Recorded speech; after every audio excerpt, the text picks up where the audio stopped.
Hello friends, learning for ever channel में आपका बहुत बहुत स्वागत है। मेरा नाम है शिवम और आज हम देख रहे हैं पहली वीडियो डेली वोकेबलरी की, ऐसे वोकेबलरी वर्ड्स जो हम न्यूज़पेपर से डायरेक्ट उठाते हैं, the Hindu dot times of India से। और दोस्तों, आज के टाइम पे वोकेबलरी सीखना इतना इम्पोर्टेंट है, जैसे कि आप रोज़ अगर इंग्लिश में भी बात करते हैं तो आपके लिए बहुत इम्पोर्टेंट है। अगर आपको वोकेबलरी आती है तो आपकी इंग्लिश की फ्लुएंसी और इंग्लिश की जो स्टाइल है वो अलग से ही लगेगी। और क्या बोलते हैं, ये एग्ज़ाम्स में भी काम आता है, जैसे कि एमबीए के entrance exam, CAT JET MAT, इन सब में। और आप अगर गवर्नमेंट एग्ज़ाम्स भी देते हैं, जैसे कि एसएससी, रेलवे और बैंकिंग, और इन सब चीज़ों में भी काम आता है। तो दोस्तों, ये चीज़ें सीखना बहुत ज़रूरी है हमारे लिए। तो दोस्तों, पहली वीडियो आज है और हम सीखते हैं। पहले देखते हैं हम कुछ पॉइंट्स जो कि हमें इस वीडियो से रिलेटेड देखने पड़ेंगे। सबसे पहला पॉइंट ये है कि देखिए, आप अगर ये वीडियो देख रहे हो तो आपको कंसंट्रेट करना पड़ेगा पूरा इस वीडियो पे, क्योंकि यही 5 मिनट से 10 मिनट अगर आप इस वीडियो पे रोज़ लगाते हैं तो आपकी वोकेबलरी बहुत इम्प्रूव हो जाएगी। दूसरा पॉइंट ये है कि डेली आपको 5 वर्ड्स हम सिखाएंगे लर्निंग फॉर एवर कंसेप्ट के साथ, जिसमें क्या होगा, आपको कुछ ना कुछ ट्रिक सिखाई जाएगी जिससे आपको वर्ड का मीनिंग याद रहे बहुत लंबे समय तक। तीसरा पॉइंट है कि आप एक प्रॉपर रजिस्टर और डायरी मेंटेन करो और उसमें अपने ये वर्ड्स जो मैं अब सिखाता हूँ वो नोट डाउन कीजिए। और जब ये सीख जाएंगे आप नए वर्ड्स, जैसे कि 5 दिन होते हैं, 5 दिन में हम 5 वीडियोस लाएंगे, आप 25 वर्ड सीख जाएंगे, तो हम उसके अगले दिन एक क्विक रिवीजन वीडियो डालेंगे जिसमें आपको उन 25 वर्ड्स का दोबारा रिवीजन कराएंगे। इससे आप ही का बेनिफिट है दोस्तों। तो दोस्तों, अगर आपको ये वीडियो अच्छी लगेगी तो इसे प्लीज़ लाइक करना, शेयर करना, सब्सक्राइब करना हमारे इस चैनल को। ऑल द बेस्ट दोस्तों। तो दोस्तों, हम पहला वर्ड देखते हैं आज का। पहला वर्ड है हमारा एबेरेंट। इस एबेरेंट का मतलब है एबनॉर्मल, मतलब departing from an accepted standard. मतलब एक जो एक्सेप्टेड स्टैंडर्ड, ये एक तौर तरीका है, उससे अलग हट के चलना, इसको एक एबनॉर्मल वो कहते हैं। हिंदी में इसको कहेंगे धर्मपथ से हटने वाला। इसका एग्जाम्पल देखिए सेंटेंस में, given the aberrant nature of the data we doubted the validity of the entire experiment. इसमें एबेरेंट का मतलब एबनॉर्मल हो गया। Given the abnormal nature of data we doubted the validity of the entire experiment. अब इसका देखते हैं learning for ever concept क्या है। देखिए दोस्तों, ध्यान से देखिए, अबेरेंट में एक ये अबेरेंट वर्ड ऐसा साउंड कर रहा है, अगर हम इसको ब्रेक करें तो ऐसा साउंड करेगा, अ प्लस बियर प्लस एंट। तो इसमें क्या है कि इसकी ट्रिक क्या है याद करने की, कि देखिए, अगर एक एंट है, एक चींटी है, अगर वो बियर पी ले तो बियर पीने के बाद वो एबनॉर्मली वॉक करेंगी। तो इसको हम आसानी से याद रख सकते हैं कि एबेरेंट का मतलब एबनॉर्मल होगा। आइए दोस्तों, अगला वर्ड देखते हैं आज का। अगला वर्ड है नियोफाइट।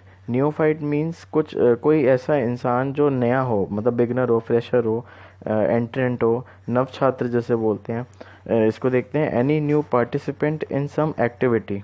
मतलब कोई भी एक्टिविटी में कोई नया पार्टिसिपेंट आ रहा है, कोई नया फ्रेशर आ रहा है। तो हम देखिए दोस्तों, इसको वर्डेंट भी बोलते हैं। ये बहुत इंपॉर्टेंट वर्ड है, स्पेशली एमबी के एंट्रेंस और ये गवर्नमेंट एग्ज़ाम्स, इन सब के पॉइंट ऑफ व्यू से। तो इसके लिए हमें ये याद रखना पड़ेगा, वर्डेंट और नियोफाइट एक ही चीज़ है। अब इसका एग्जांपल देखते हैं हम सेंटेंस में।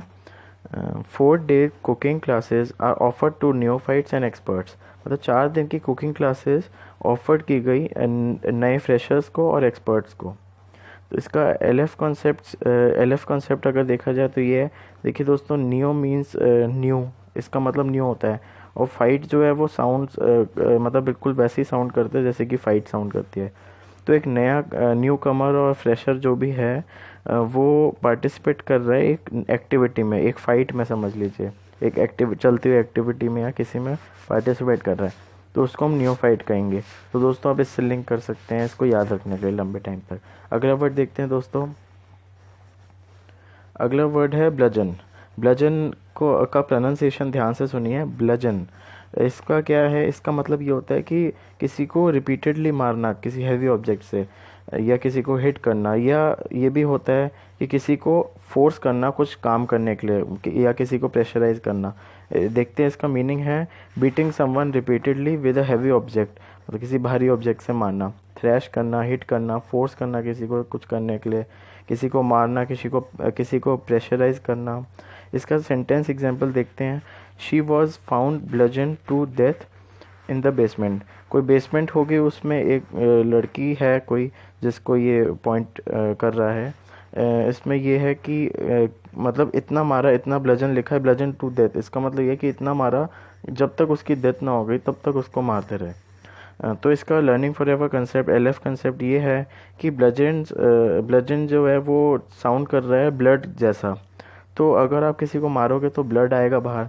तो इससे आप याद रख सकते हो कि ब्लजन का मतलब मारना किसी को रिपीटेडली, है ना। तो ये आपको बहुत लंबे समय तक याद रह सकता है ब्लजन। अगला वर्ड देखते हैं दोस्तों। अगला वर्ड है सकम। सकम मतलब होता है कि प्रेशर झेलने से हार मान लेना, मतलब फेल टू रेजिस्ट प्रेशर।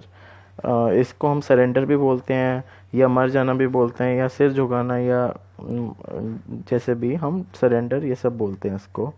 इसका सेंटेंस देखा जाए तो the father succumb to severe injuries, head injuries. मतलब इतनी हेड इंजरीज होने से फादर ने हार मान ली, इसका मतलब ये होता है कि उसने सरेंडर कर दिया।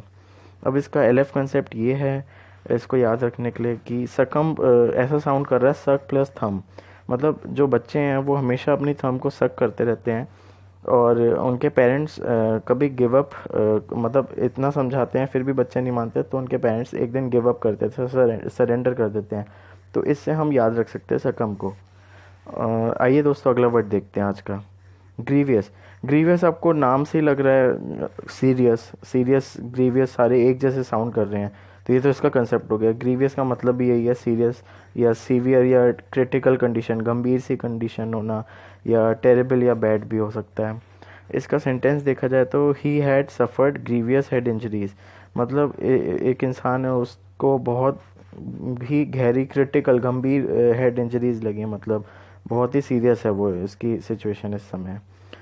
तो दोस्तों आई होप आपको मेरा ये वीडियो पसंद आया होगा, और thank you so much for watching this video. And दोस्तों ये अगर आपको अच्छी लगी वीडियो तो इसे प्लीज़ लाइक और शेयर कीजिए, और हमारे चैनल को सब्सक्राइब कीजिए।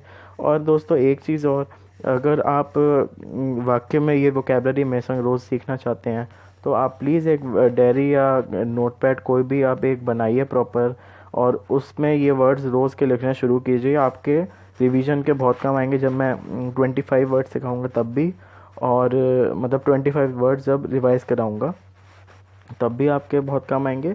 और जब भी आपके एग्ज़ाम्स होंगे उससे कुछ टाइम पहले से आपको उस रजिस्टर से आपको दोबारा से रिवीजन शुरू करना है एक दो बारी, और आपको बीच बीच में करते रहना, जिससे आप ही का बेनिफिट होगा। तो दोस्तों thank you so much for watching this video.